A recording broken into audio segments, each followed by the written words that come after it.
Así dice la palabra de Dios, Mateo capítulo 6, versículos 1 al 4. Mirad que no os hagáis vuestras limosnas delante de los hombres para ser vistos de ellos. De otra manera no tenéis recompensa de vuestro Padre que está en el cielo.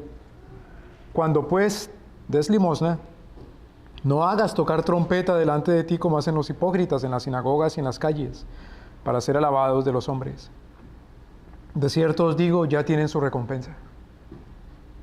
Mas cuando tú des limosna, no sepa tu mano izquierda lo que hace tu mano derecha. Que tu limosna sea en secreto, y tu Padre que ve en lo secreto, Él te recompensará en público. Mira que no os hagáis vuestras limosnas. El Señor Jesús, aquí en el capítulo 6, inicia una nueva serie de enseñanzas. No que el Sermón del Monte tenga interrupciones, sino que es una serie de enseñanzas. Y en esta nueva serie, el Señor trata un tema que está presente en varias acciones que el Señor manda hacer. Tengamos mucho cuidado. El Señor manda hacer ciertas acciones. En este caso va a hablar de 3 acciones muy importantes. Y esas 3 acciones tienen que ver, como todo, con el amor a Dios y el amor al prójimo. ¿En qué se resume la ley de Dios nuestro Señor en Él? ¿En qué se resume la ley de Dios nuestro Señor? Eso si no lo sabemos los cristianos, ojalá 1 año, 2 años de cristianos, pues ¿en qué estamos? ¿En qué se resume la ley de nuestro Señor en Él? En el amor. En el amor a y en el amor al. Entonces estas 3 acciones o enseñanzas de nuestro Señor tienen que ver con el amor a Dios y el amor al prójimo. Ahora, en esas 3 acciones el Señor va a tocar un punto fundamental que guía, que encausa de manera legítima el amor a Dios y el amor al prójimo. ¿Es que se puede amar a Dios de manera ilegítima? No, se ama a Dios y se hace legítimamente. ¿Es que se puede amar al prójimo de manera ilegítima? No, si se ama al prójimo, se ha de amar al prójimo legítimamente. Entonces el Señor encausa el amor a Dios y el amor al prójimo. Lo encausa, es decir, no deja al Señor que se desborde para que haga daño, sino que el Señor lo encausa como diciendo, así es que se ama a Dios y así se ama al prójimo decentemente. Y para eso el Señor cita 3 acciones o 3 mandamientos que a lo largo de las Escrituras están presentes. Entonces, primero, el versículo 2 dice, cuando den sus, ¿cómo dice? Sus limosnas. Entonces, la primera cosa de la cual nuestro Señor habla es de la limosna. Eso tiene que ver directamente con el amor a ¿quién? ¿Al prójimo o a Dios? Directamente. Todo tiene que ver con Dios, pero directamente la limosna tiene que ver con el amor a ¿quién? Al prójimo. Entonces, primero que todo, dice, cuando des limosnas. Pero, en el versículo, eso lo vamos a ver las próximas semanas. En el versículo 5, dice, ¿cuándo? Ores. Tiene que ver con el amor a ¿quién? ¿Al prójimo o a Dios? A Dios, directamente. Cuando ores.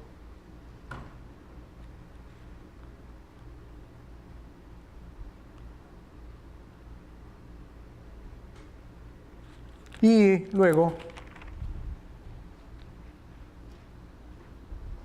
en el versículo 16, 17. En el 16 dice, ¿y cuándo? Ayunes. Tiene que ver directamente con el amor a ¿quién? ¿A Dios o al prójimo?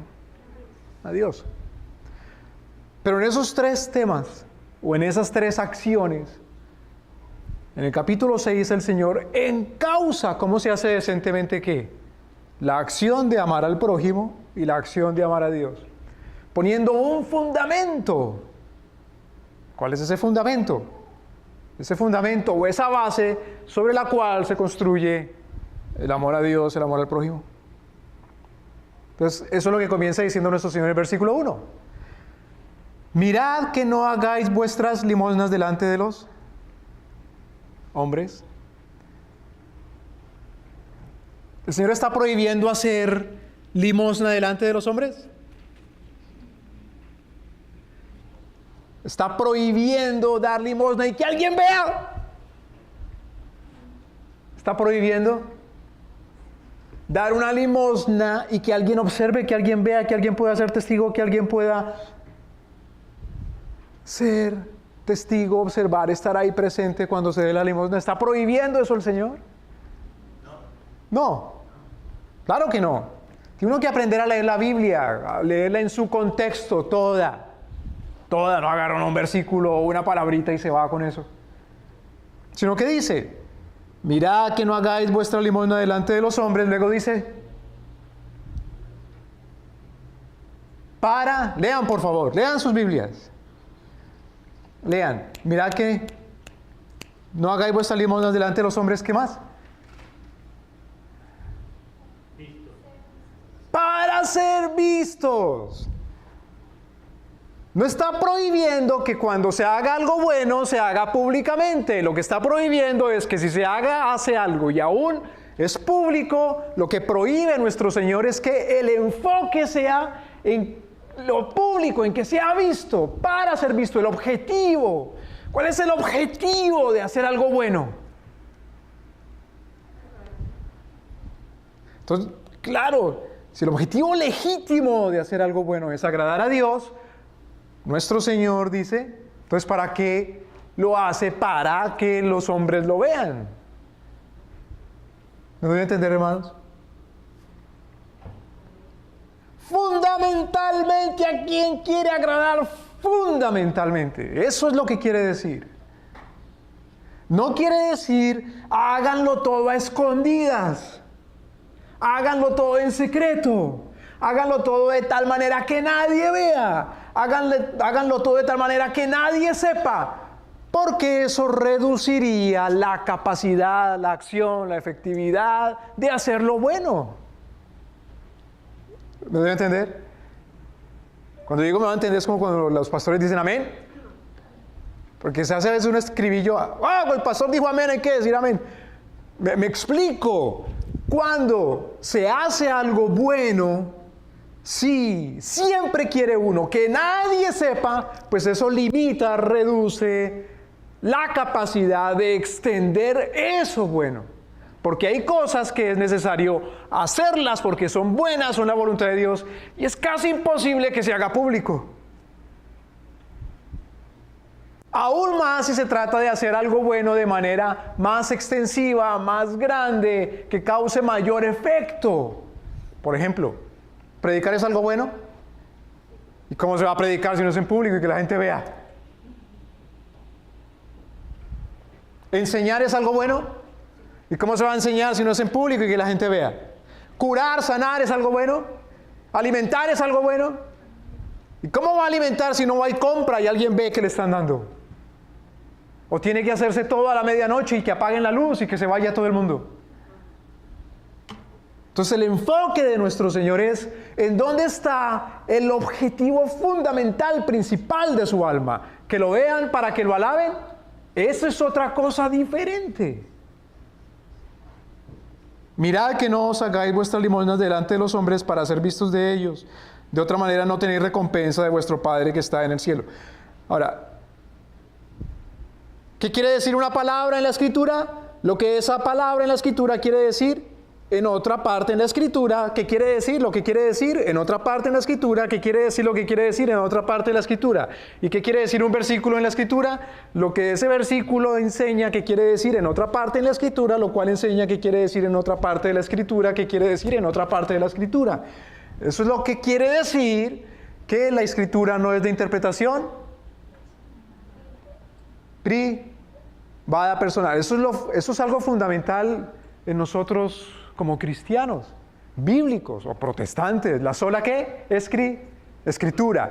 Que la Escritura se interpreta con la Escritura. Cuando predicamos, los hermanos que aman a Dios van y miran en la Escritura si lo que dice el Señor es verdad, Si es que aman a Dios y de pronto tienen algún respeto por lo que nuestro Señor dice, más que por lo que dice otro Señor. Cuando pues de limosna no hagáis tocar trompeta, dice el versículo 2, delante de ti como hacen los hipócritas en las sinagogas y en las calles para ser alabados por los hombres. Eso no quiere decir que no se puede publicar. Uno a veces ve que se publica y dice, en tal lugar se va a hacer una obra de misericordia. Hay una campaña de salubridad, hay una campaña de salud, hay una campaña de información, hay una campaña de alimentación. ¿Cómo va a hacerlo conocido si no lo publica?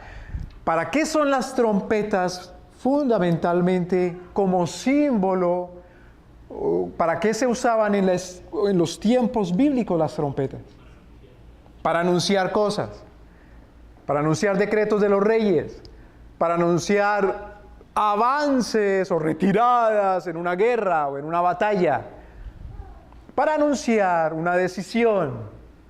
Por eso cuando leemos nosotros en el libro de Apocalipsis, por ejemplo, que hay 7 trompetas, no quiere decir que se van a escuchar trompetazos en la tierra entera, sino que nuestro Señor anuncia y hace un decreto que se tiene que cumplir en la tierra.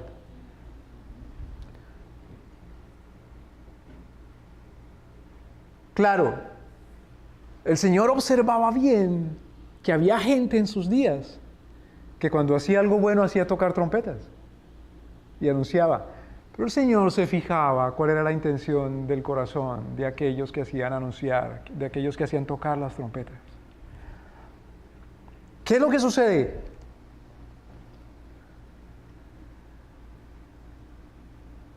Si uno quiere agradar fundamentalmente al hombre y no fundamentalmente a Dios, entonces no va a cumplir la voluntad de Dios plenamente. Mejor dicho, cuando uno tiene que ser en este caso misericordioso y dar una limosna, si no hay quien vea, si no hay quien oiga, si no hay quien publique y si no hay quien lo alabe a uno, entonces uno no va a dar. Porque ¿qué es lo que el hombre busca ahora, hermanos? Mire, es mentira, es falso que todo es gratis. O que hay cosas que son gratis. Eso no existe. ¿En qué sentido? En que todo el mundo espera algo útil, bueno, que le compense a cambio por algo que da o por algo que hace. Nadie hace nada gratis. Lo que sucede es que no todo se compensa monetariamente, necesariamente, inmediatamente. No todo lo bueno que se hace inmediatamente es compensado en moneda, o en cheque, o en tarjeta, o el M1, M2 o M3, es como los economistas hoy llaman el dinero. M1 es el cash, M2 en forma de cheque, M3 en forma de crédito, en fin. Así llaman los economistas hoy cuando uno lee un artículo sobre economía, acerca de dinero o sobre comercio. No todo lo bueno, lo que se hace, lo que se da, se compensa inmediatamente con una moneda, monetariamente, con algo material. Pero sí todo lo bueno que se hace se compensa. Y uno espera que se compense. No hay tal cosa que yo haga algo y que no espero absolutamente nada a nadie, ni de ti, Señor, ni de nada. Porque eso es orgullo. Todo el mundo espera algo y es necesario que espere algo. Porque el ser humano es creado dentro del pacto de nuestro Señor para que espere o lo bueno o lo malo. Y de hecho el hombre recibe lo bueno o lo malo. Si se cumplen los mandamientos de nuestro Señor, leímos hoy, nos exhortaba nuestro hermano a leer, si se cumplen los mandamientos, nuestro Señor, ¿qué? ¿Compensa? Y nuestro Señor es soberano para compensar de la manera como Él, en su propia voluntad, soberanamente compensa. Y hay manera de compensar directamente, hombre con hombre, individuo con individuo, y eso se llama comercio, y es legítimo. Y hay manera de compensar también mediante el honor, la honra, el reconocimiento que le da un hombre al otro, y hay manera de recompensar ya directamente de Dios y exclusivamente con Él. Eso de que, por un lado, no espero ninguna absoluta nada de compensación de nadie, ni siquiera de Dios, eso es orgullo y eso es hipocresía. Pero por otro lado, decir que hago lo bueno porque Dios así lo quiere, cuando de verdad lo que quiero en mi corazón es que me alaben malos hombres, eso también es hipocresía. ¿Me doy a entender, hermanos? En todo, absolutamente en todo, nuestro Señor gobierna. No hay nada. Hermano, mire el asiento en donde está sentado. ¿Quién ocupa ese espacio de asiento? ¿Quién más? Ahí donde está sentado usted, ¿quién más ocupa ese espacio? ¿Quién más lo ocupa? ¿Cómo? Ese espacio ahí limitado, ahí donde su cadera está reposada en ese asiento. Solo usted. Pregunta, ¿porque usted y solamente usted está sentado ahí? ¿O porque yo y solamente yo estoy parado en esta área en la cual estoy parado y solamente esta área? ¿Dios no gobierna ahí? Gobierna total y absolutamente, si no ya me habría caído y roto los huesos. Gobierna total y absolutamente. No puedo hacer absolutamente nada o dejar de hacer nada que Dios no vea y por tanto compense. No puedo dejar de hacer nada, de ocupar ningún espacio en la tierra, de tal manera que nuestro Señor no vea y Él juzgue y proceda a nuestro Señor a decir, es legítimo o es ilegítimo, y por tanto compense o castigue. Por lo tanto, debemos tener cuidado de ver qué es lo que esperamos de quién.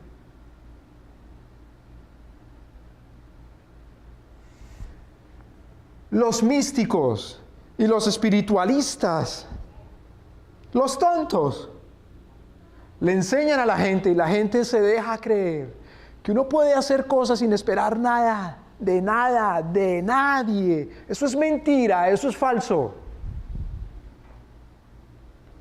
Porque así salen entonces líderes o pastores o políticos diciendo, yo te voy a dar a ti, no voy a esperar absolutamente nada de nadie.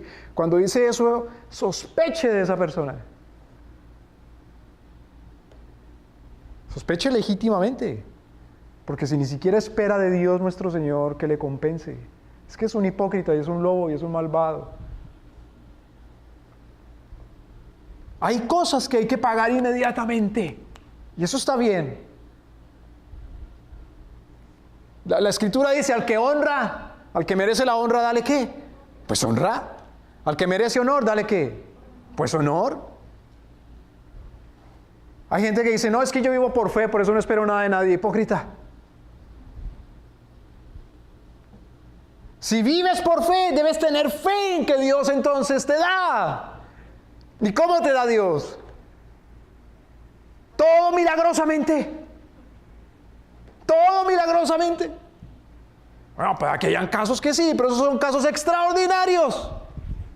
Dios normal y naturalmente te da a través de otras personas. De otra manera no mandaría a nuestro Señor a ser misericordioso, en este caso, con los que esperan la limosna. Y uno es orgulloso, porque uno quiere dar y que le reconozcan. Y solamente por ese reconocimiento es que da. O uno es orgulloso cuando dice, no espero absolutamente nada. Claro que esperas. Y está en tu corazón esperar. Y no digas que estás esperando. Y no digas que no quisieras. Y no digas que no estás esperando con tus oídos oír, y con tus ojos ver, y con tus manos recibir. No digas que no. Y se va uno intranquilo a la caja y dice, Señor, perdóname porque yo estaba esperando y esperando. No. Porque la Escritura dice que sí, que espera. Y la Escritura dice, honrad al que honra, y sé generoso, y sé bondadoso. El Señor esperaba. Cuando hubo un hipócrita que dijo, ¿para qué esta malgastó esa botella que rompió y derramó el aloe, el nardo delicioso y carísimo y costosísimo? Más hubiera usado eso para darle a los pobres. Hipócrita. El Señor recibió la ofrenda en su propio cuerpo, la estaba preparando su cuerpo anímica y físicamente para poder enfrentar, resistir la hora dura, cruel de su aflicción, de su pasión, de su crucifixión. Ahora, si uno va, estamos leyendo el sermón del ¿qué?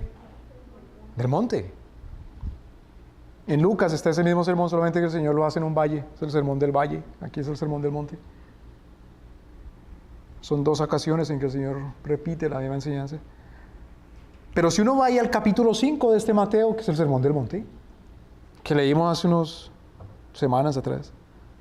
Fíjese, versículo 14, capítulo 5, 14, ¿qué habíamos leído? Vosotros sois la luz del mundo. La luz es útil en tanto que se abran los ojos. Si no, no. Si los ojos tienen cierta capacidad de ver y están abiertos, entonces puede serle de alguna utilidad la luz. Si no, no. Entonces uno dice, voy a encender la luz, pero todo el mundo cierre los ojos. ¿Por qué? Pues porque sí, no sea que vean. ¿Qué tal que vean? Dice, vosotros sois la luz del mundo. ¿Qué es iluminado con la luz en esta analogía que hace el Señor?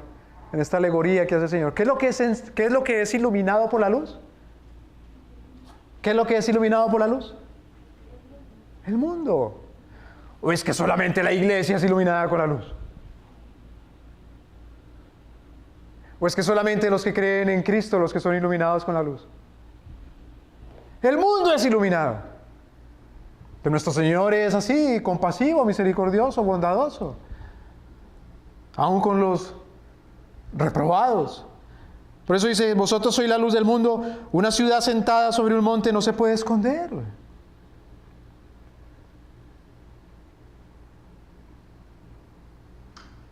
Ni se enciende una lámpara, un candil, y se pone debajo de la mesita de noche, del almud. Sino sobre el candelero y alumbra a todos los que están ahí. Ahora mire el versículo 16, ¿qué es lo que quiere decir eso? Así pues, así que, alumbre vuestra delante de los, ¿para qué? Pero al fin, ¿qué, Señor? ¿Que vean o que no? ¿Se va a hacer lo bueno y que vean o no? Dice el Señor Jesús, para que vean y entonces los alaben a ustedes y los adoren. Sino para que vean y... Para que vean y... Para que vean vuestras obras buenas y glorifiquen a vuestro Padre que está en el cielo. Entonces cuando nuestro Señor dice que tu mano izquierda no sepa lo que hace la derecha, o la que la derecha no sepa lo que hace, no quiere decir nuestro Señor que todo sea una cosa secreta. Y ahora otra cosa, mire. Los que odian a Cristo quieren que todo sea secreto.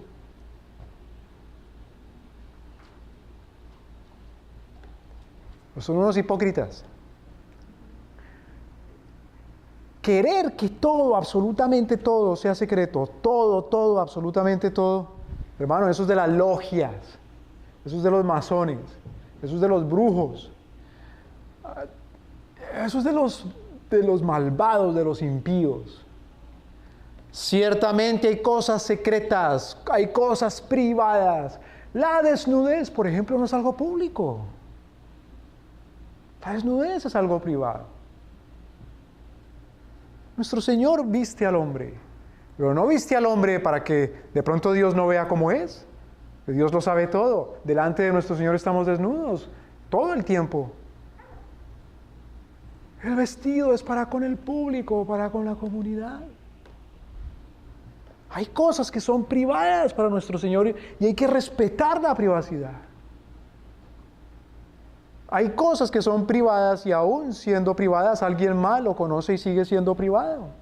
La intimidad del hombre con la mujer, con su esposa quiero decir, es algo privado, pero no deja de ser conocido por lo menos por más de una persona.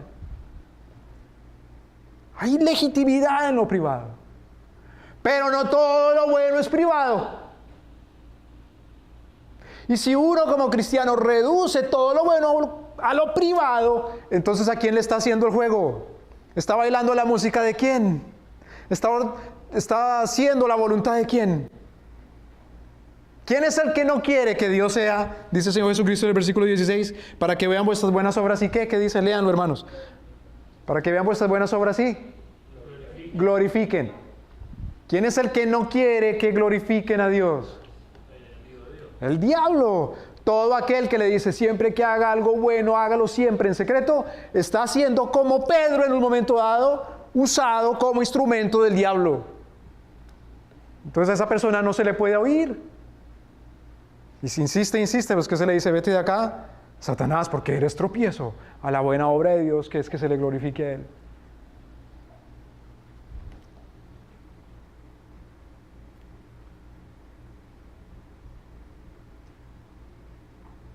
Cuando nuestro Señor Jesucristo dice ahí a continuación, no penséis que he venido para abrogar la ley o los profetas, no he venido para abrogar, sino para cumplir.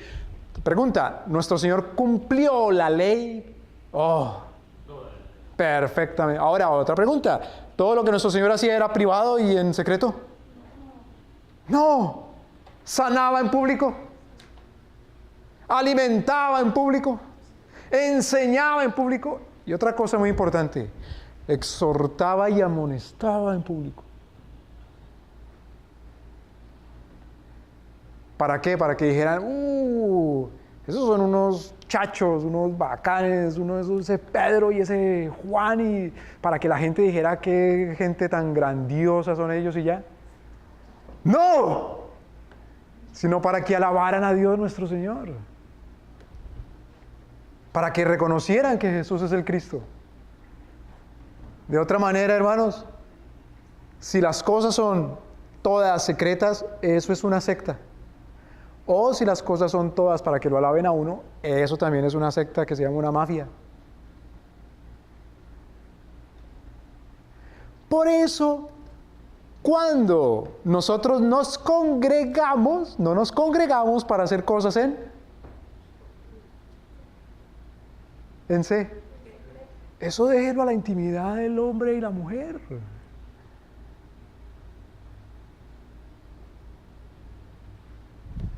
Dice el Señor, cuando se congreguen háganlo para exhortarse al amor y a las buenas obras, porque aquel día se acerca. Y el Señor Jesucristo dice que cuando venga os haya haciendo así lo bueno. Los chiflados, las sectas, los locos que enseñan que en cualquier momento se acaba el mundo, han enseñado que ojalá la gente esté reunida alabando al Señor, y alabar al Señor quiere decir poner una cancioncita y todos alzando los brazos.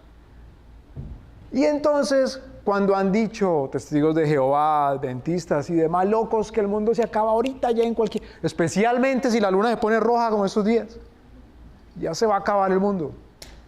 Han enseñado que la gente renuncia a todo y se reúna en privado, en secreto.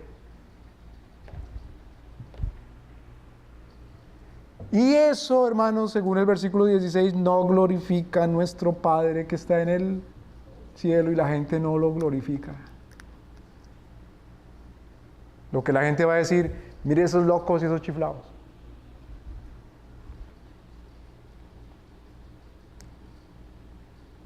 Ahora, si el mundo tiene algo que decir de nosotros, que lo diga. Y si tiene algo malo que decir de nosotros, que lo diga. Pero que lo diga mintiendo.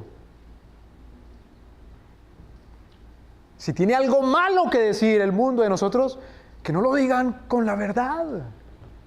Porque ¿eso qué quiere decir? Pues que somos igual al mundo.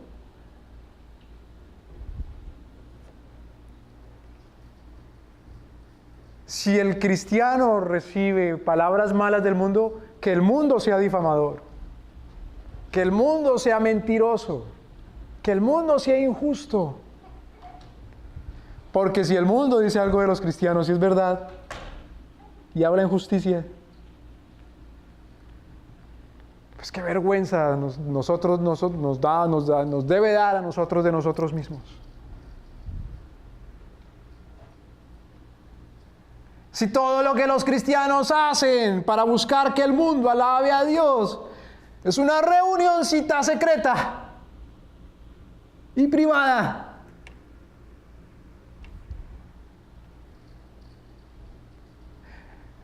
Eso no es congregarse, como cuando Pablo le enseña también a los corintios, cuando ustedes se reúnen, que es que para celebrar la cena del Señor y no son buenos unos con otros, eso no es tomar la cena del Señor, eso no es tomar la comunión, eso no es recordar, hacer memoria del cuerpo y la sangre de Cristo.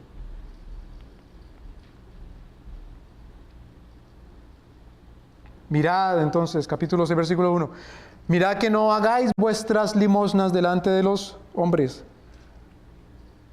El Señor entonces no dice, no hagáis, ¿qué? El Señor no dice, no hagáis limosnas. El Señor tampoco se limita y dice, no hagáis limosnas delante de los hombres. Sino que el Señor dice, no hagáis limosnas delante de los hombres, ¿para qué? Os alaben.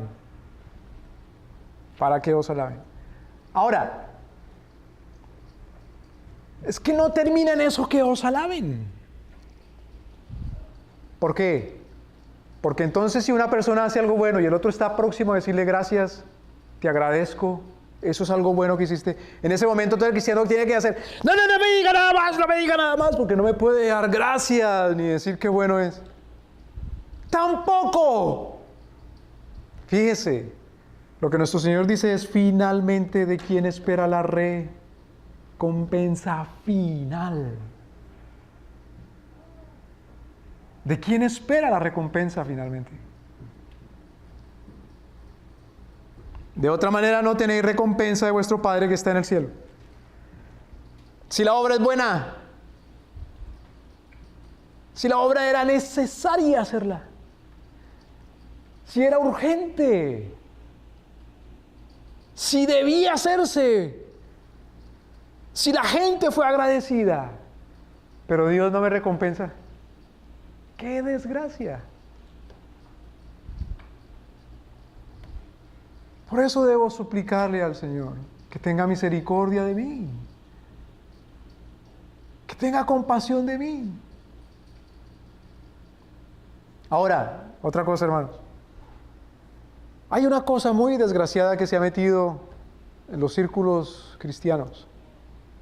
Y es lo siguiente: pensar, creer, juzgar que como la salvación no es por, sino por, entonces no hacemos obras. Y eso ya no es gracia, sino que eso es una desgracia. Lo que está diciendo es que de verdad no es salvo.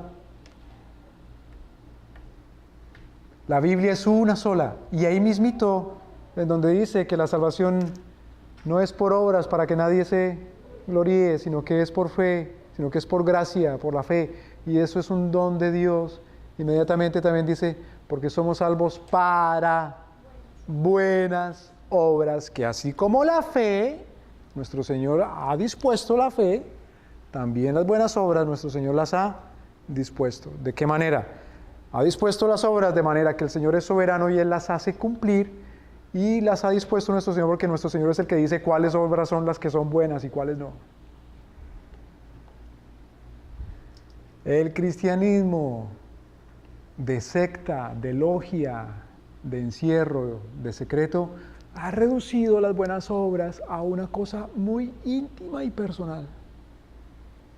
Y como hay cosas que hay que hacer en grupo, pues lo ha reducido a reuniones de grupo muy íntimas, de puerta cerrada y bien litúrgicas. Y esa es la reunión.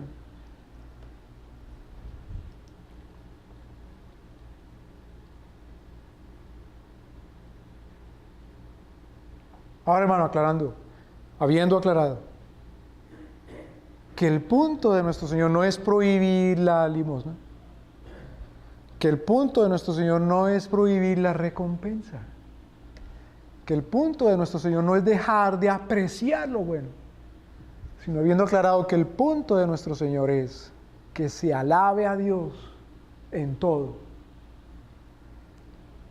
¿Qué es eso de la limosna? ¿Qué es eso de la limosna?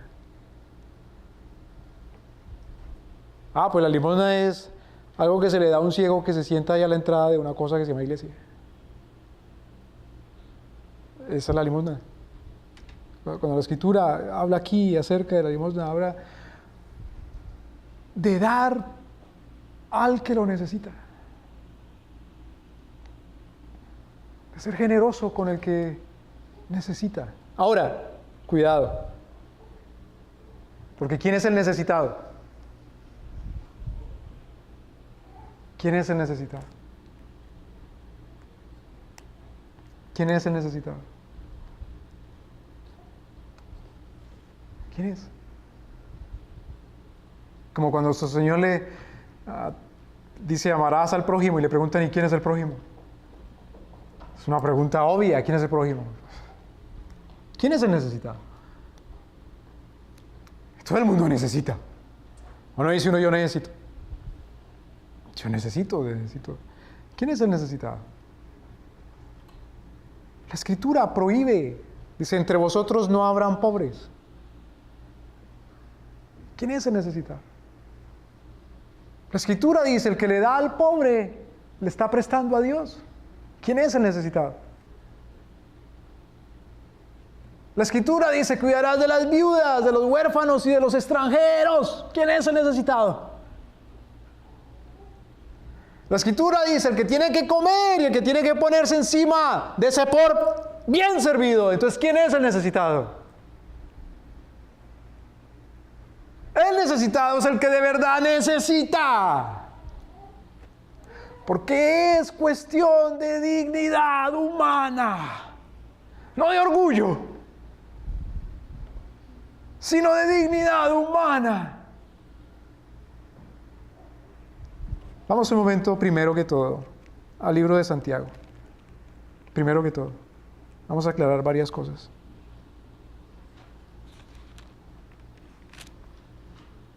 Santiago capítulo 3. Santiago capítulo 3, versículo 6. Dice así, y la lengua es un fuego, un mundo de maldad. Así es la lengua entre vuestros miembros. Contamina todo el cuerpo, inflama la rueda de la creación y es inflamada del infierno. Es un miembro chiquito en el cuerpo, la lengua, pero cómo es de poderosa. La sin hueso. La lengua. Versículo 7. Porque toda naturaleza de bestias y de aves y de serpientes y de seres del mar se doma y ha sido domada por la naturaleza humana. Mire qué cosa tan hermosa la Escritura. Gloria al Señor.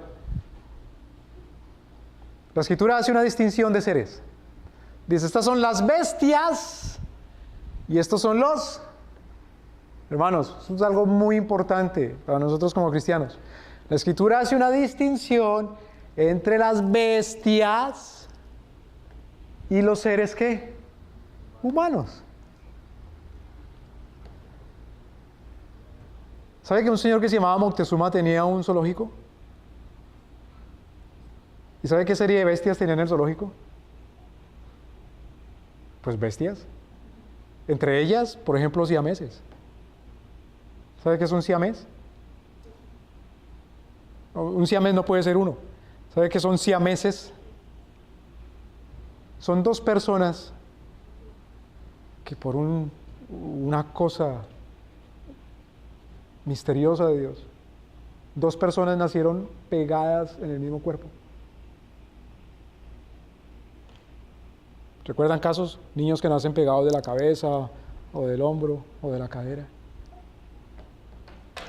Pues en ese zoológico de ese señor Moctezuma había bestias, y entre esas bestias había siameses.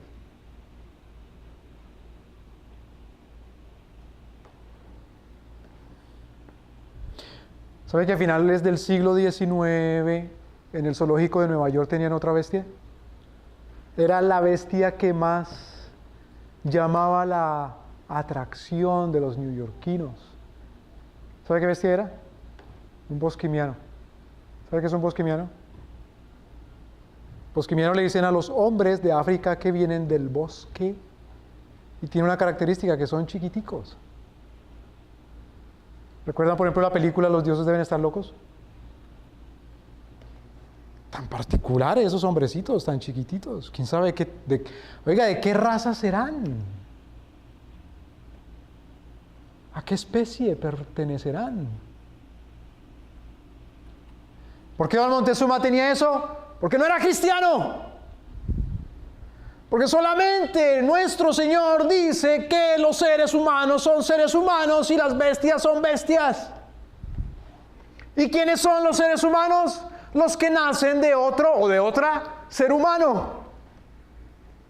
¿Y cómo se sabe si ese es ser humano? Porque nació otro ser humano y porque nació otro ser humano. Y así hasta nuestro padre o desde nuestro padre Adán. En cambio las bestias son las que nacen ¿de qué? Entonces, ¿de una bestia puede venir un ser humano? ¿De un ser humano puede venir una bestia? Entonces, ¿cómo hay bestias, o mejor, gente que piensa siendo gente humana, pero piensa de manera bestial y quiere sacar de bestias seres humanos y de seres humanos bestias? ¿Y cómo es que mezclan seres humanos con bestias? Y en los laboratorios toman información genética humana con información genética de bestias para ver qué sale. Eso precisamente se llama bestialismo, que es algo prohibido por nuestro Señor, ya sea de manera sexual o de manera en un laboratorio, o de manera en un zoológico. Y tratar a las bestias como si fueran seres humanos, y tratar a los seres humanos como si fueran bestias. Y a las bestias entonces les dan nombres como si fueran seres humanos, y se les ama como si fueran seres humanos, y se les deja herederos como si fueran seres humanos, y se les dan derechos como si fueran seres humanos. Y a los seres humanos no, sino que son como si fueran bestias. Y hubo una declaración, una jurisprudencia de la Corte Suprema de Justicia de los Estados Unidos en el siglo XIX que decía que, por ejemplo, los esclavos, los negros, no eran seres humanos. Y no están en este fin de semana ya matándose también porque hay unos que dicen que hay unos que son seres humanos porque son de no sé qué color y otros de pronto sí, pero son menos seres humanos. ¿Y cuándo uno considera que un ser humano es menos ser humano? Cuando dice esto es lo que dice Dios de los seres humanos y estas son las leyes para los seres humanos y estos son los derechos y los privilegios para los seres humanos. Pero uno dice no, para este ser humano no. Para este ser humano le aplico otra ley. Lo está tratando como si no fuera creación de Dios, imagen y semejanza de nuestro Señor. Y eso es inadmisible y eso es reprensible. Y eso debe causar la ira del cristiano porque causa la ira de Dios. Por ejemplo, aquí Santiago trata la ley acerca de hablar de la gente. Y dice, cuidado lo que dice de la gente, porque ese es creado ¿cómo? Cuidado lo que dice con su sin hueso de la gente. Cuidado porque un hombre puede domar a las bestias, no a los seres humanos.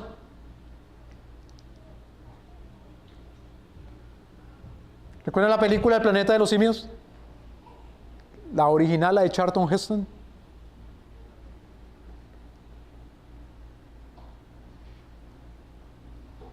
En la película hay un dilema moral, qué cosa tan difícil. ¿Cómo es que los seres humanos dominan a los simios, pero los simios no pueden dominar a los seres humanos? Qué dilema tan difícil, ¿no? Ese es un dilema falso. ¿Por qué presenta esa película ese dilema? ¿Porque es creada con una mentalidad que bíblica? No, porque la película es escrita, creada, argumentada con una mentalidad pagana, humanista, evolucionista, esa misma mentalidad que le enseñan a los niños allá en esos centros diabólicos que se llaman escuelas controladas por los estados.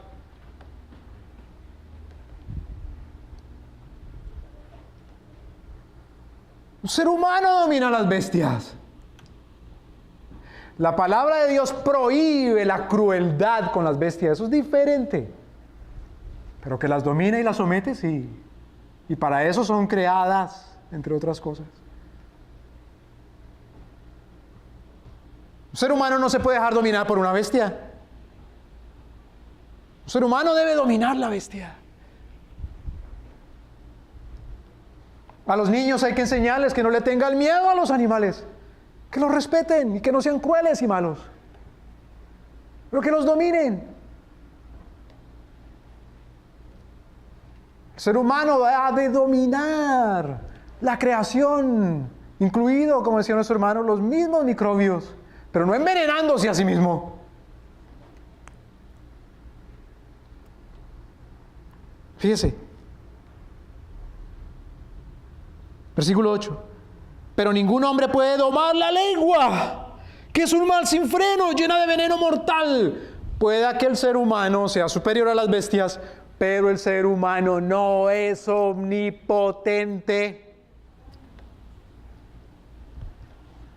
El ser humano no puede, primero que todo, bestializar a otros seres humanos, domar a otros seres humanos. No los puede tratar como bestias. Pero por otro lado, el ser humano no tiene capacidad de dominar su propia lengua. ¿Qué dice la Escritura entonces? ¿Que estamos condenados todos a ser blasfemos? ¿Sí? ¿Estamos condenados todos a ser herejes? Pero ¿cómo hacemos entonces si es que el ser humano no puede dominar su propia lengua? ¿Cómo hacemos? ¿Quién sí puede? Dios sí puede. Por eso debemos someternos y humillarnos delante de nuestro Señor y rogarle y suplicarle que hablemos lo que Él quiera y que callemos lo que Él quiera.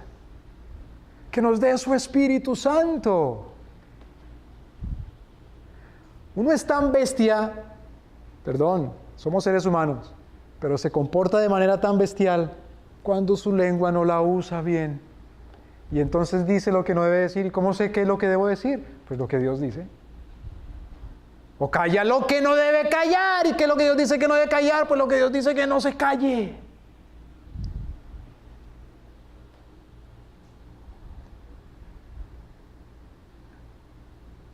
Fíjese, versículo 9. Con ella bendecimos al Dios y al Padre. ¿Tan fácil que es bendecir a Dios? ¿Con la lengua es fácil? Fíjese que Santiago va a decir ahí, hermano, no crean que la alabanza es una cosa que usted dice en público. En una reunión litúrgica, es decir, en una reunión en donde solamente y exclusivamente le habla a Dios.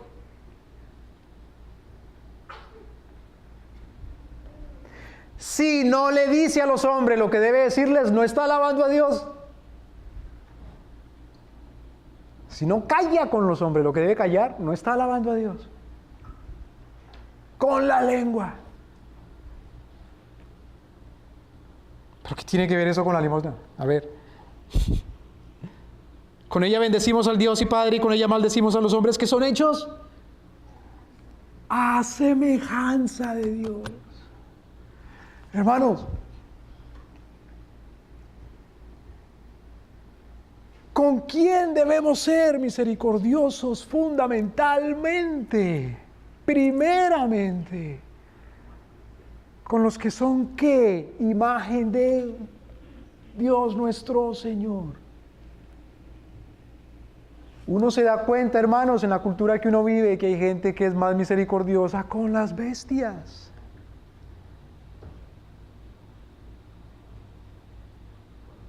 Más misericordiosa con las bestias.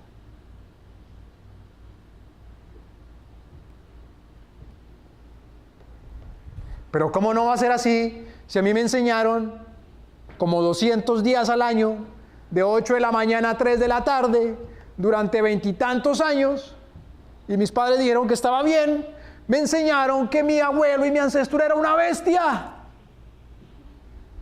Entonces yo mismo soy una bestia y tengo que ser misericordioso con los que soy o los que son a imagen y semejanza mía. Entonces no puede discriminar entre las bestias y los seres humanos. Y mire que como yo vengo de unas bestias y hay gente que me parece a mí más que esas bestias, entonces hay gente que es más cercana a esas bestias, entonces son menos seres humanos. Y hay gente que por alguna razón no vive como seres humanos, sino que ellos mismos, sus padres, muchos de ellos viven como bestias, entonces eran bestias, no son seres humanos.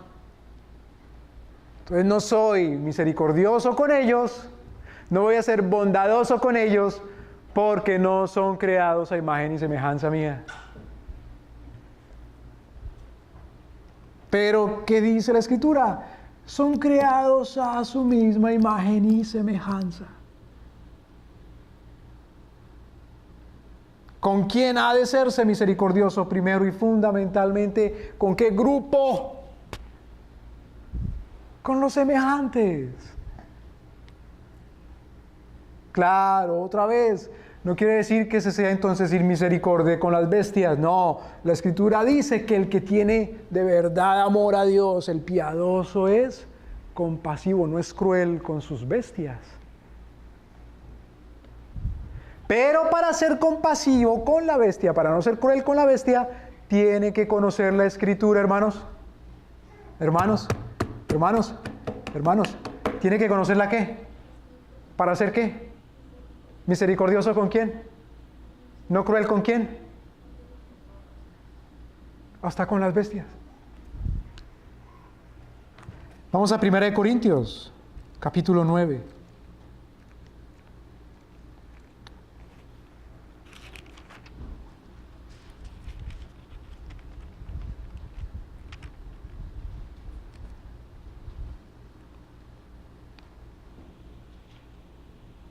Versículo 4. Mire lo que el apóstol Pablo le dice a los corintios.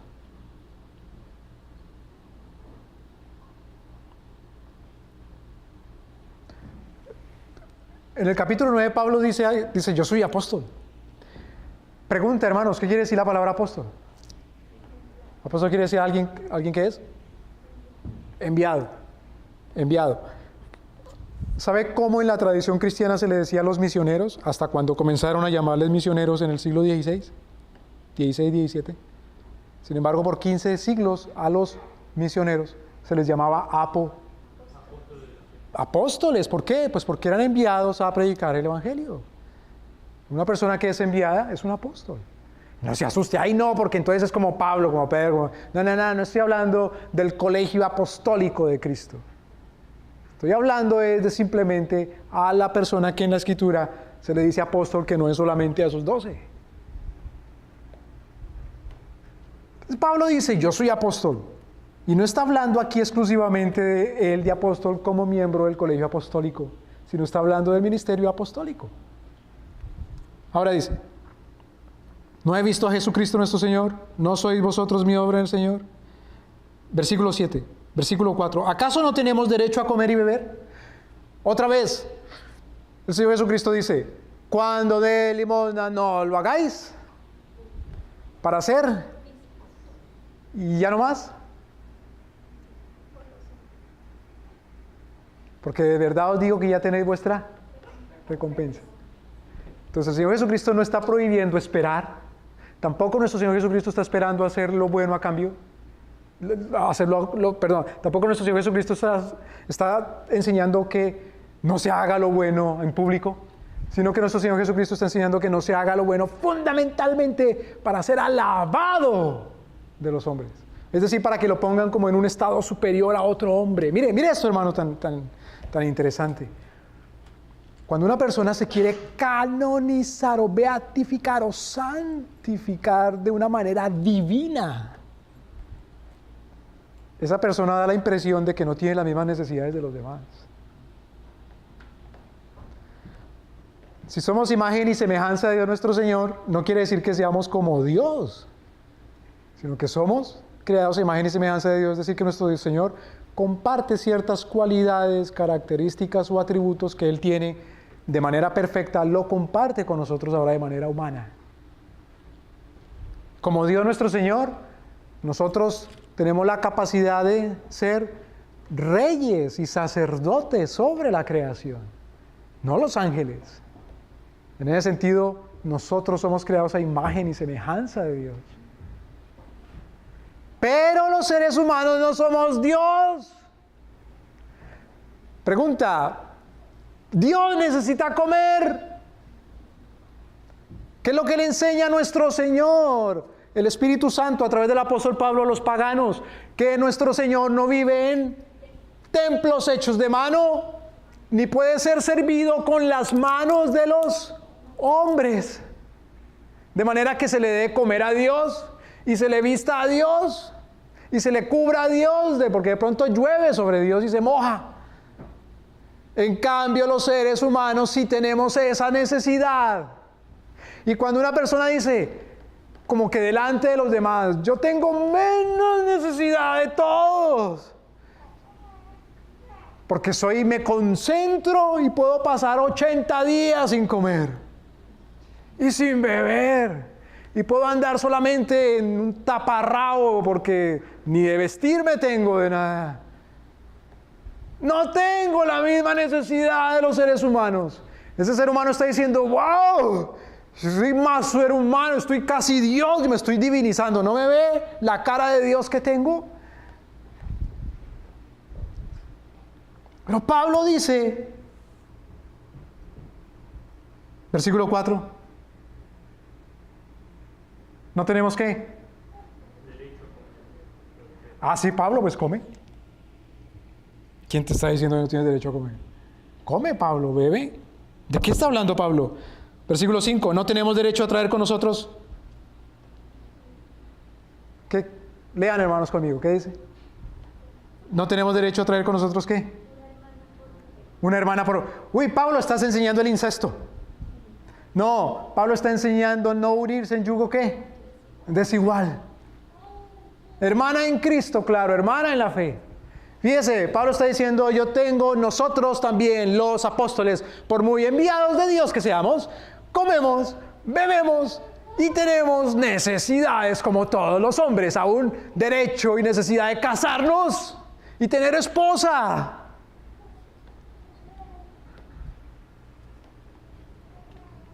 Como también los otros apóstoles, ya sean los del colegio apostólico o los demás apóstoles también enviados que no eran uno de los 12 apóstoles. Y también los hermanos del Señor y Cefas. Cefas está hablando de Pablo y de los hermanos del Señor, de Santiago y de Judas, que eran hermanos en la carne de Cristo. Versículo 6, ¿o solo yo y Bernabé no tenemos derecho a no trabajar? Tan vago que era Pablo entonces. Es como hay gente, dice, Pablo, qué vago eres, ¿por qué dices que no tienes derecho de no trabajar? Yo pensaba que el derecho era a trabajar. Como dicen los demagogos o los populistas o los mentirosos, todo el mundo tiene derecho a trabajar, entonces voy a crear un trabajo de la nada y hay que crear trabajos de la nada y todos tienen que darme dinero aquí para poner algún trabajo obligatoriamente para todos. Eso se llama comunismo. Eso es una abominación delante de Dios nuestro Señor. Imagínese ahorcar a un hombre y decirle, dame trabajo, si no te mato, te quito. Eso se llama socialismo. Por eso el sindicalismo hoy en día está contaminado. Bueno, siempre lo ha estado desde que lo crearon el sindicalismo moderno. ¿Contaminado de qué? El derecho al trabajo, el derecho al trabajo. Y quieren decir con eso obligar a alguien a que les dé trabajo, pero de manera obligatoria. Bueno, una persona tiene derecho a trabajar en el sentido de que nadie le puede prohibir trabajar. Eso es diferente. Para que a una persona se le prohíba trabajar, tienen que secuestrarlo, tienen que quitarle las manos, tienen que quitarle la cabeza, tienen que taparle la boca, tienen que taparle los ojos. Le prohíbe, eso es algo cruel. O le pueden prohibir también ser inmigrante, ¿no? No tiene derecho a trabajar. Amenazarlo con la cárcel, o con la expulsión. No puede trabajar. Son obras del demonio, hermanos. Prohibirle a la gente lo que Dios no prohíbe. Pero Pablo llama a otro derecho y dice, tengo derecho a no trabajar. ¿De qué estás hablando? Está hablando Pablo que tiene derecho de no trabajar si Pablo trabaja siendo apóstol, lo que dice Pablo es, no necesariamente tienen que exigirle que tenga un second job, un segundo trabajo que sea vocacional. No, Porque los mejores pastores son los bivocacionales, ¿sí? ¿Quién dice eso? ¿El Espíritu Santo? Entonces son los peores, pues tampoco. Pero Pablo dice, así como tenemos derecho a comer y beber y tener esposa, también tengo derecho a no trabajar. Bueno, Pablo, ¿y de qué la vas a sostener entonces tu esposa? ¿Y de qué esperas comer? ¿Y de qué esperas beber? Pues es que como en el Olimpo, es decir, en ese monte, en esa montaña de Grecia, vivían los dioses, y los dioses solamente se alimentaban ¿de qué?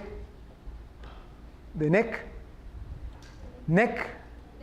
néctar. Por eso, en las colmenas de abejas, al único alimento que le dan a la reina de las abejas se llama el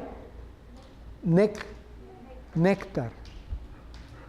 Entonces, como los dioses solamente beben néctar, entonces Pablo, tú como eres como Dios más o menos, porque eres apóstol, entonces bebe néctar.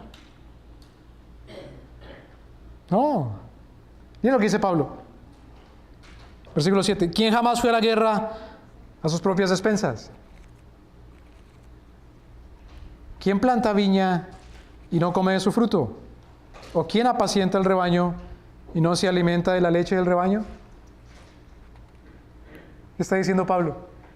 Pablo dice, el trabajo que yo hago como apóstol es un trabajo, aunque no sea un trabajo por contrato comercial, sino que tiene otro tipo de contrato. ¿Digo esto como hombre? No. ¿No dice esto también la ley? Ahora mire qué cosa tan interesante, hermano. Pablo va a citar la ley.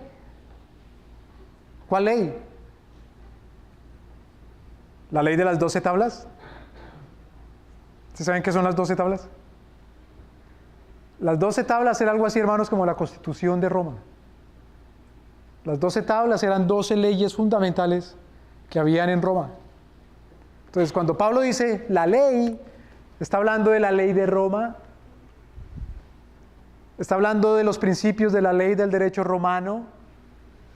Cuando Pablo dice la ley, está hablando de la única ley, que es la ley de Dios. Porque en la ley de Moisés está escrito, no pondrás bozal al buey que trilla. ¿Tiene Dios cuidado de los bueyes? ¿O lo dice enteramente por nosotros? Sí, ciertamente por nosotros está escrito. Porque con esperanza ha de arar el que ara. En el reino de los cielos, hermanos, en la ley, el que ara, hará con esperanza de qué. ¿Ara con esperanza de qué? ¿Cuál es la esperanza del que ara? Esperanza quiere decir esperar. ¿Qué es lo que espera? ¿Solamente la cosecha? ¿Solamente el fruto? ¿Qué es lo que espera? Comérselo. O venderlo y comer de ahí. Imagínense qué hermosa y linda la cosecha ahí. ¿Qué gano yo?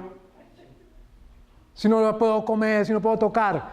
Un esclavo, hermano, un esclavo en Luisiana, en Mississippi, en Georgia. ¿Qué era lo que sembraba principalmente? ¿Recuerdan? Bueno, yo digo que están viejos y se acuerdan. ¿Qué era lo que sembraba el esclavo? Algodón. Tan lindo que era el traje de algodón del esclavo, ¿no? Tan hermoso, tan...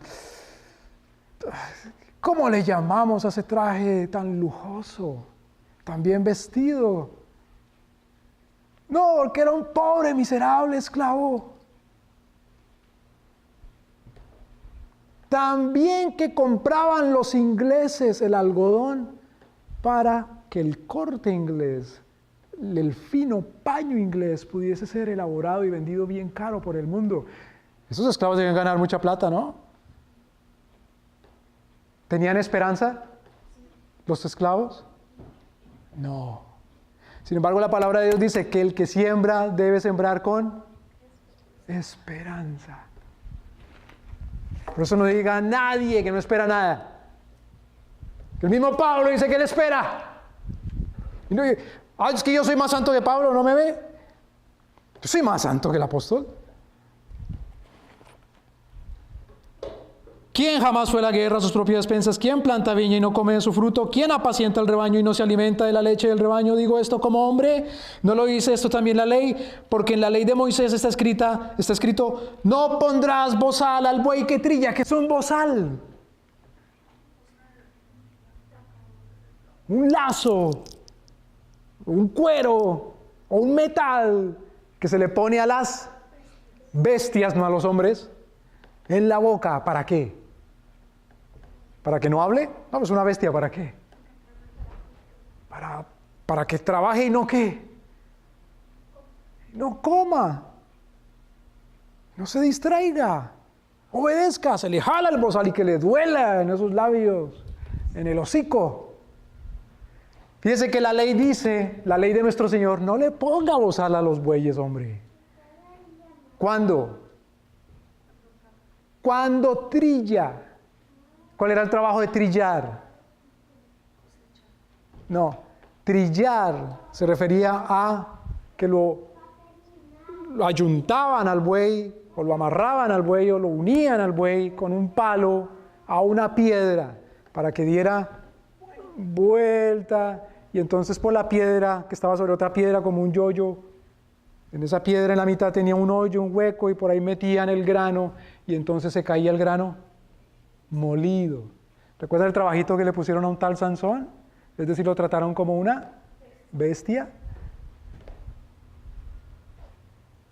¿Pero qué dice la ley? No sea cruel. No le ponga bozal al buey. Déjelo que ¿qué? Que coma de lo que se cae al piso. Ahora Pablo dice, si eso dice la ley, versículo 10, lo dice enteramente por nosotros, por los apóstoles. Al buey no le ponga bozal. Es decir, el buey sí tiene esperanza, pero el apóstol no puede tener esperanza. O sea, trátalo como una ¿qué? Como una bestia. Sí, ciertamente por nosotros está escrito, porque con esperanza de arar el que ara y el que trilla, con esperanza de participar de lo que espera. Los demagogos, los brutales demagogos, los tiranos, dicen lo importante es el honor del líder, el honor de la patria, el bien, como decían unos barbados o más abajito otros, de la revolución, de la nación, aunque usted se sacrifique. Es meterle a la gente porquería en la mente, volverlo un idólatra, un adorador de hombres. Es decir, hace las cosas no para la gloria de Dios, sino porque lo mire el líder o el partido o la policía secreta. Hermanos, los seres humanos somos seres humanos. No somos dioses. Somos creados a imagen y semejanza de Dios nuestro Señor, pero no somos dioses. Y somos diferentes a las bestias. A un ser humano no se le puede bestializar. Y si aún Dios nuestro Señor es bondadoso con las bestias y enseña a sus hijos a que sea también bondadoso, compasivo con las bestias, ¿cuánto más con los hombres?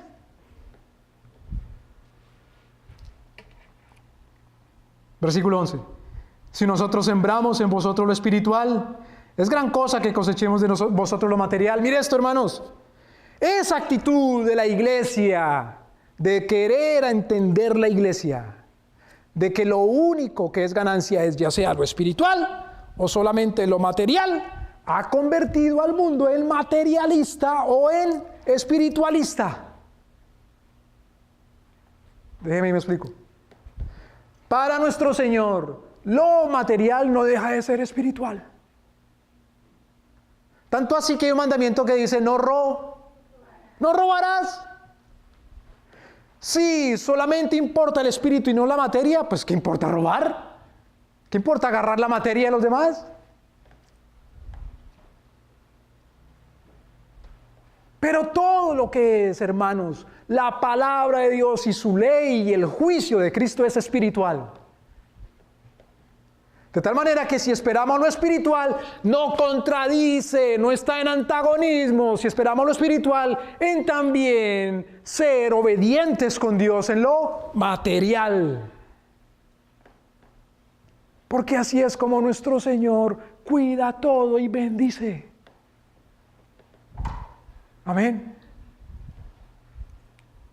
Fíjense que Pablo dice, las dos cosas son importantes y esperamos, y las dos cosas son intercambiables. Sí se puede esperar lo material a cambio de lo espiritual, ¿o no? ¿Sí o no? Lo que diga la Biblia, hermanos, no lo que diga la gente, o la moda, o las iglesias, o los pastores, o yo acá. Lo que dice nuestro Señor, que a cambio de lo material se puede recibir lo espiritual. Y si lo dice Dios, ¿quiénes somos nosotros para negarlo? Y mire cómo nuestro Señor está enseñándole a la humanidad en esta era de lo virtual y de lo material, que las dos cosas son reales. ¿Acaso no puede aprender uno de un hombre que esté ahí parado frente a su nariz y le hable, como también puede aprender de otro hombre que a la distancia está leyendo su trabajo? De otra manera, Pablo no diría, hombres romanos, solamente les escribo para decirles que ahí voy y espérenme porque tengo muchas cosas que enseñarle. ¡Pum! Se acabó la carta a los romanos. La enseñanza es real, ya sea porque materialmente el maestro está ahí, o porque está por carta, o por distancia, o por cualquier otro medio que nuestro Señor quiera. Y está reunido para hacer la obra de Cristo.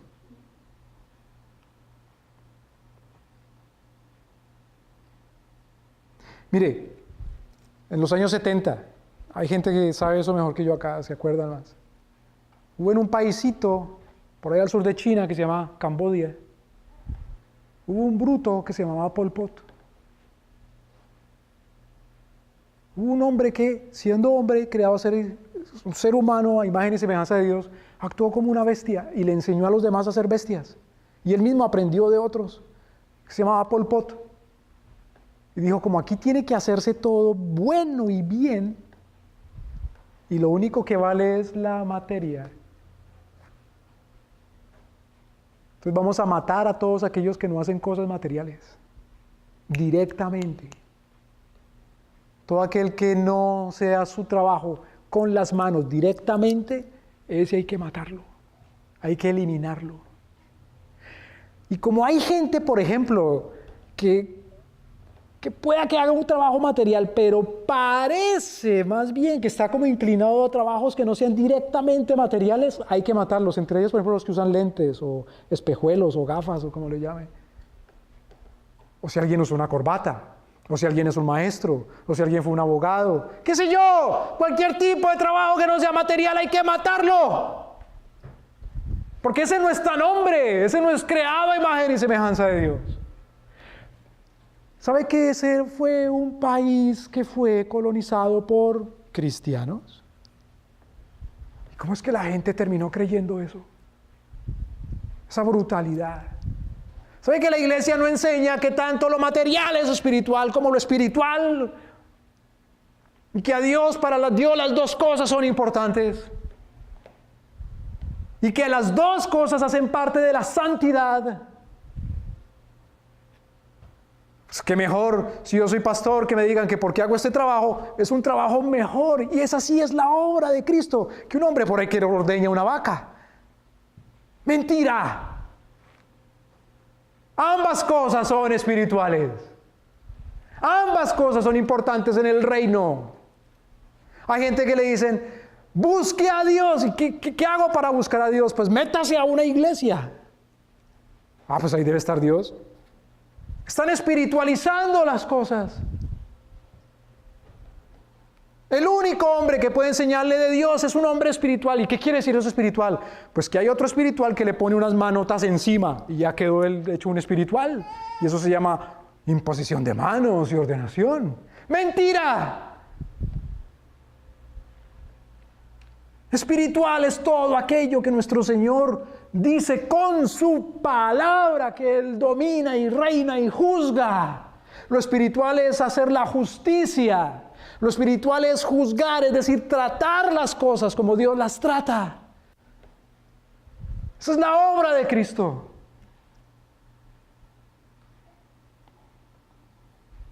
Pablo dice, nosotros sembramos en vosotros lo espiritual. Pregunta, Pablo se limitaba, cuando dice que siembra en ellos lo espiritual, a enseñar exclusivamente la justificación por la fe. Entonces, toda enseñanza de la Biblia, de toda doctrina, es espiritual.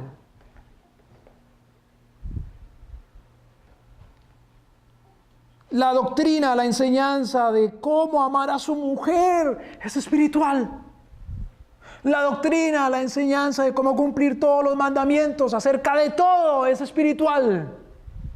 Es más, en eso consiste la madurez. La leche son las doctrinas básicas, el arrepentimiento, la justificación, el bautismo, eso es básico, dice Pablo, eso es la leche, eso es para gente que tiene un mes de cristiano.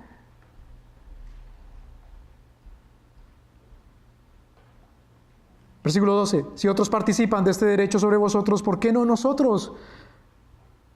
Pero no hemos usado de este derecho, antes todo lo sufrimos por no poner ningún obstáculo al Evangelio de Cristo.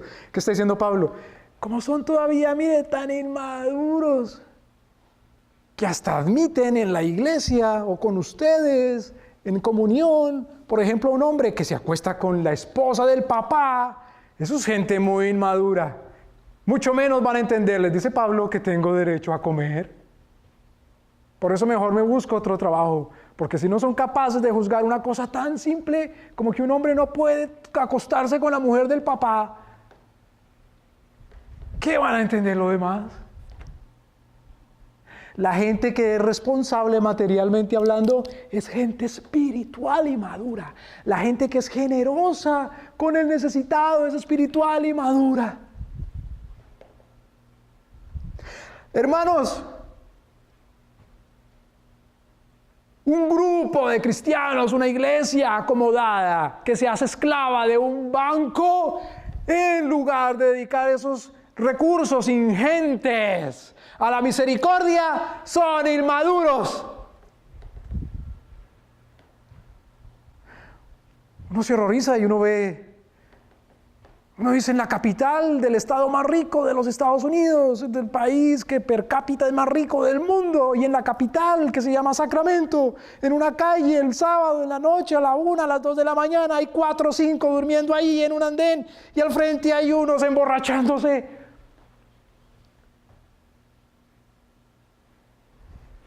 Y luego los santos dicen que lo importante es que al otro día, el sábado, venga a la iglesia. Y que esa es la reunión de los santos y la congregación.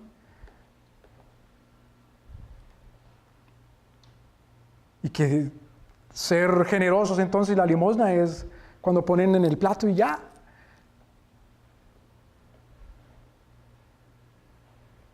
Eso no trae la ira de Dios. No hemos leído el libro de Amós. No hemos leído el libro de Isaías. No hemos leído los mismos evangelios. No los hemos leído. ¿Por qué? Porque el pastor dice que la Biblia es un libro difícil que solo el pastor lo entiende porque fue tantos años estudiar. Y que el resto de la gente no es creada a imagen y semejanza de Dios como él sí. Y no puede entender nada y por lo tanto no puede él mismo conocer a Dios y su justicia. Y entonces ya es no un país cristiano, sino es como en la India, en donde pasa una vaca gorda al lado y se hace la vaca sobre un muerto de hambre, pero es que la vaca es sagrada, porque esa vaca es más imagen y semejanza de Dios, porque de pronto es su antepasado, su papá o su abuela que se encarnó ahí en la vaca. Pero aquí también hay vacas sagradas, intocables. Instituciones y personas intocables, esos son los que deben ser engordados. Y no el pobre, el menesteroso, el desnudo, la viuda, el extranjero y el huérfano. Y uno los conoce, y hasta en su propia familia hay, y puede que su papá y su mamá estén en la misma condición, pero yo no sé ser misericordioso, sino de la manera como debo supuestamente traer los diezmos al alfolí, y hay alimento en mi casa y seréis bendecidos, sacando de contexto todo. Hermanos, hoy día no hay templos. El templo es la tierra, el mundo, el cielo. No creemos, hermanos, que cumplimos con eso de la limosna porque traemos disque al templo, porque el templo no existe materialmente hablando, una casa, o si no leamos el libro de Hebreos, no lo hemos entendido todavía. Cristo cuando murió rasgó, ¿qué cosa? El velo, es decir, ya perdió el templo su función.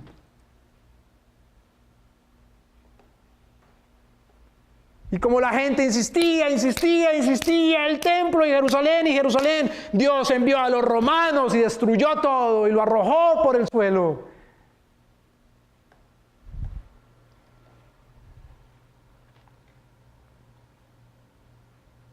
Directamente es la limosna con el necesitado. Directamente es la misericordia. No digamos que esperamos solo lo espiritual o que la gente espera solamente lo espiritual. Yo sí soy bueno con el pobre, ¿por qué? Porque le prediqué.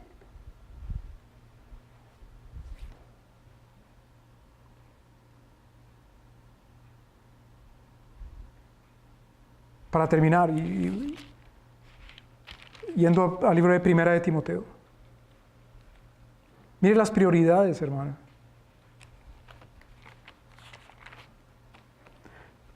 Hermano, mire. Los cristianos de su presupuesto, ¿sabe qué es presupuesto? No, los cristianos no sabemos qué es presupuesto. ¿Por qué? Porque ni el pastor sabe qué es un presupuesto. Presupuesto quiere algo que se pues se presupone, se presupuesta. Es decir, es la base, el fundamento, es el plan. El plan de gastos es un El plan de gastos. ¿Dios nos enseña a tener un plan de gastos? ¿Cómo no? No hubo naciones en el mundo que tenían un plan de gastos hasta cuando nuestro Señor envió un misionero, mejor un apóstol cristiano que se llamaba un tal José, hijo de Jacob, a un país que se llama Egipto.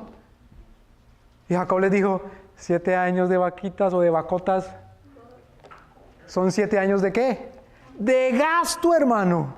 Porque es gordo.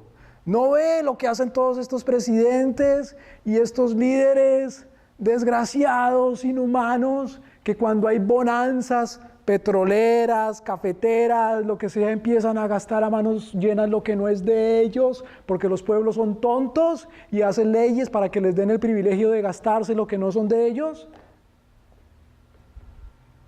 ¿Qué dice la Escritura? Vacas gordas. Ahorro.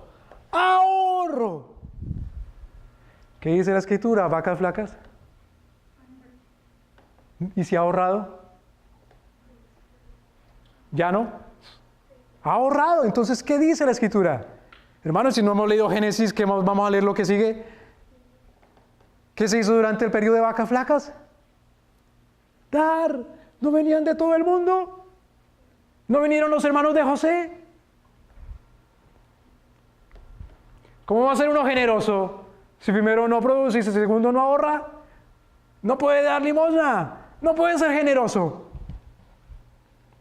No puede ser generoso porque ni siquiera tiene un presupuesto para eso. Es decir, no tiene una partida para decir esto para mis hermanos que son prójimos, creados a imagen y semejanza de Dios y son pobres.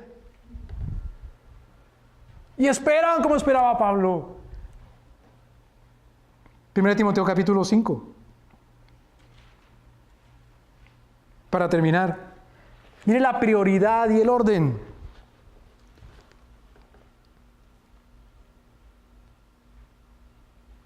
Versículo 3, 1 Timoteo capítulo 5, versículo 3. ¿Recuerdan, hermanos? En la Escritura dice, el diezmo, dice, diezmarás, ofrendarás. Es decir, tendrás cuidado de quiénes. Primero dice, del Levi. Levita, es decir, el que te enseña. Segundo, las viudas. Tercero, los. Y cuarto, los. ¿Yo que voy a tener cuidado de los extranjeros? ¿No es que vienen a robarme el trabajo? ¿No es que vienen a quitarme el trabajo? Pagano. ¿Para qué dice que es cristiano si piensa así? ¿Para qué dice que lee la Biblia? Como si el trabajo fuera propiedad otra vez de una nación. Trabajo es algo que alguien hace con sus manos porque le es útil a alguien. Nadie puede decir que es dueño de eso.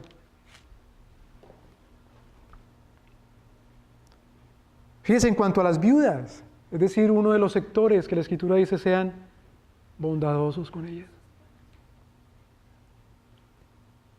Dedique de su diezmo, de su ofrenda. Dice, ¿toda viuda? ¿Todas las viudas? Honra a las viudas que en verdad son viudas. Espérate, Pablo. Entonces hay viudas que son viudas y viudas que no son viudas. Lo que está diciendo, honra a las viudas con las que debe ser generoso de verdad. No con todas. Versículo 4. Pero si alguna viuda tuviere hijos o nietos, aprendan estos primero a ser piadosos en casa. También el apóstol Pablo le enseña, le dice a Timoteo, el que no provee para los suyos y los de su casa no es digno de ser, ¿qué? Cristiano. No diga que... Si algún... pero hermano, pero mire que yo pasé al frente y yo sí soy, entonces ¿cómo me dice que no? Eso te pasa por tonto, por creer lo que te enseña y por primera vez. Si alguna viuda tuviera hijos o nietos, aprendan estos primero a hacer en su propia casa, es decir, en su propia familia.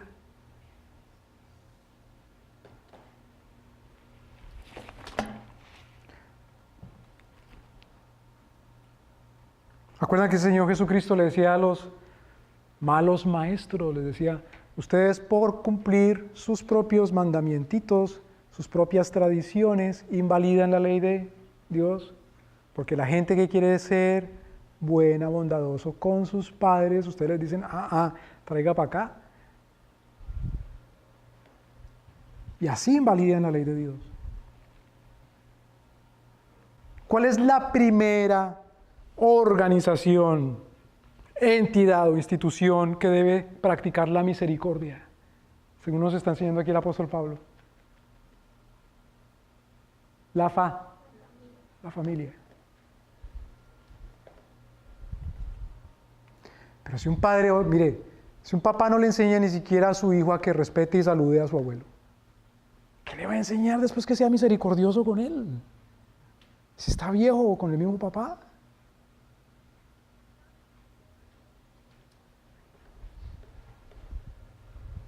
Honra a las viudas que en verdad son viudas. Si alguna viuda tuviera hijos o nietos, aprendan estos primero a ser piadosos en casa y a recompensar a sus padres, porque esto es bueno y agradable delante de Dios.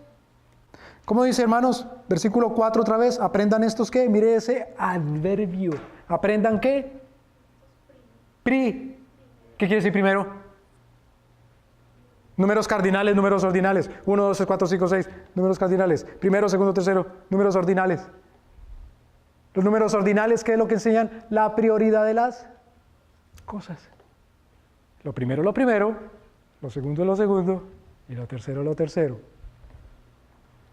Por eso cuando les digan que la familia es más, que la iglesia es más importante que la familia, y cuando hablan de iglesia, hablan de reuniones así, sepa que son charlatanerías.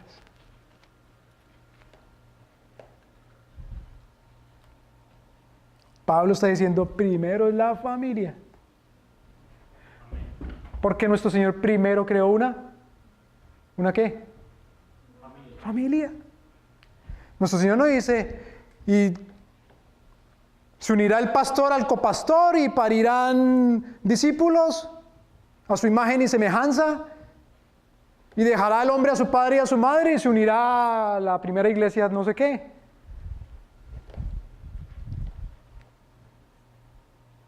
No me diga que es que nuestro Señor dio la vida por la iglesia y por eso la iglesia es más importante que la familia. Porque la iglesia son familias.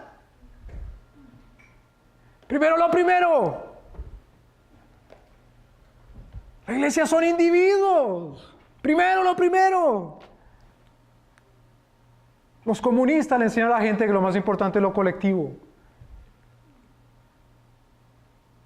Eso de dar la vida por la patria, eso es una tontería, es una bobada.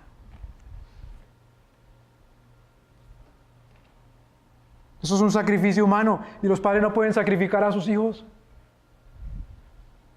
Mucho menos cuando se trata de las vanaglorias de los tiranos que los envían a la guerra y le hacen creer a la gente por propaganda que es por la patria. Si alguna viuda tuviera hijos o nietos, aprendan estos primero a ser piadosos en casa y a recompensar a sus padres, porque esto es bueno y agradable delante de Dios. Versículo 5. Y la que en verdad es viuda y sola, confíe en Dios y permanezca en súplicas y oraciones noche y día. ¿Qué es lo que quiere decir Pablo ahí? La que en verdad es viuda es porque es viuda, no puede hacer más. ¿Qué más le queda a la pobre? Mas la que vive en placeres, viviendo está muerta. Manda también estas cosas para que sean irreprensibles. Si alguno no provee para los suyos y mayormente para los de su casa, negado la fe, es peor que un incrédulo. Hermanos, mire, las iglesias que no proveen son peores que las sectas. Uno lo vengo con orgulloso, yo no soy mormón. Oye, qué vergüenza que los masones esos dicen que tienen hospitales.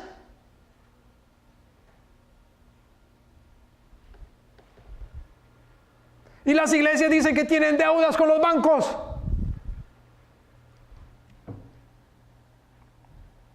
¿Y qué es lo que dicen entonces los cristianos y los pastores? Para eso está el gobierno, para que sea generoso con las viudas. ¿Y qué dice entonces nuestro Señor? Pues entonces te entrego en manos de ellos. Versículo 9, sea pues puesta en la lista ¿de qué? De los que esperan la limosna de la misericordia. La que no sea menor de 60 años, que haya sido esposa de un solo marido, que tenga testimonio de buenas obras, si crió hijos, si ha ejercitado la hospitalidad, si ha lavado los pies de los santos, si ha socorrido a los afligidos, si ha seguido toda buena obra. ¿Qué es lo que está diciendo Pablo? Si hay viudas, primero preocúpese por las viudas de su propia familia. Segundo, por las viudas de su propia fe y comunidad cristiana, y luego sí, con las de afuera. Esa es la prioridad.